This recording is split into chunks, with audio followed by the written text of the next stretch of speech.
tobankii Sebtembar 2012 ayaa Xasan Sheekh loo doortay madaxweynaha Soomaaliya. Wuxuu kursiga ka degay 8 Febraayo 2017. Muddadii uu xilka hayay wuxuu lahaa ammaantiisa iyo dhaliishiisa. Hase yeeshee, waxaad moodaa mararka qaar in Xasan laga dhigo madaxweyne aan dalka waxba u qaban. caasimada online ayaa dib u eegis ku sameysay waxqabadkii Xasan Sheekh Maxamuud.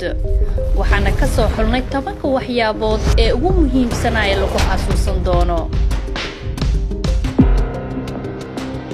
28 Agoosto 2014 Xasan Sheekh waxa uu u dhaqaaqay badbaadinta badda Soomaaliya isagoo dacwad ka dhan ah Kenya geeyay maxkamadda caalamiga ah ee cadaaladda ee Hague. 17 Janaayo 2013 dawladda Mareykanka ayaa si rasmi ah u aqoonsatay dawladda Soomaaliya in ka badan 20 sano kadib. wuxuuna Xasan 2 jeer la kulmay madaxweyne Obama. waa madaxweynaha kaliya ee Soomaaliyeed ee tan iyo burburkii la kulmay madaxweyne Mareykan ah.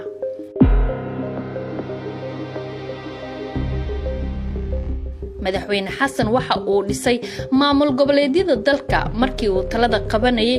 waxaa dalka ka jira kaliya Puntland. maalinkii uu xukunka ka degayna Puntland, Jubbaland, Galmudug, Koonfur Galbeed iyo Hirshabeelle.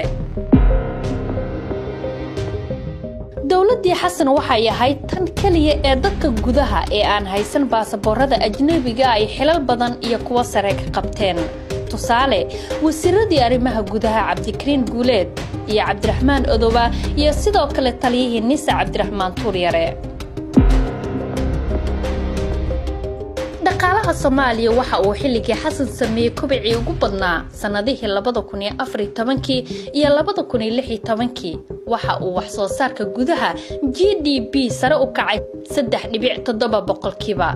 wax kabacaas ku dhow waxa ugu soo dhawaa 2018 oo uu gaaray 3.1%, halka 2019 la saadaalinayo 3.5%, taasoo weli ka yar xilligii Xasan. 16 Agoosto 2014 madaxweyne Xasan waxa uu dib u furay jaamacadda ummadda. maanta waa mid ka mid ah jaamacadaha gudaha dalka loogu jecel yahay.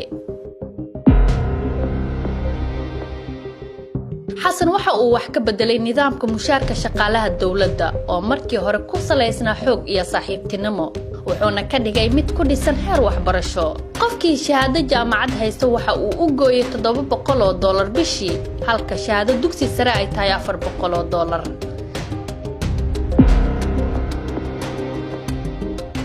intii uu xukunka hayay Xasan waxaa la dhisay cisbitaalka Digfeer iyo garoonka diyaaradaha aadan cadde ee Muqdisho oo dib loo casriyeeyay.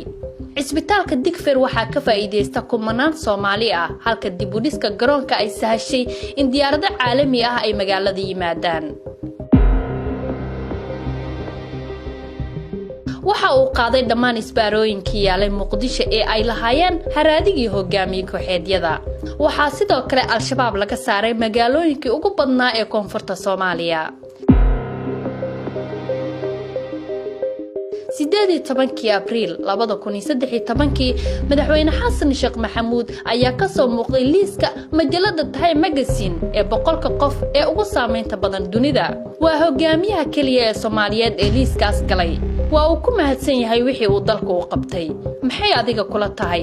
ma u qalmaa Xasan fursad labaad oo uu dalka ku hogaamiyo? fikirkaaga noogu reeb qayb.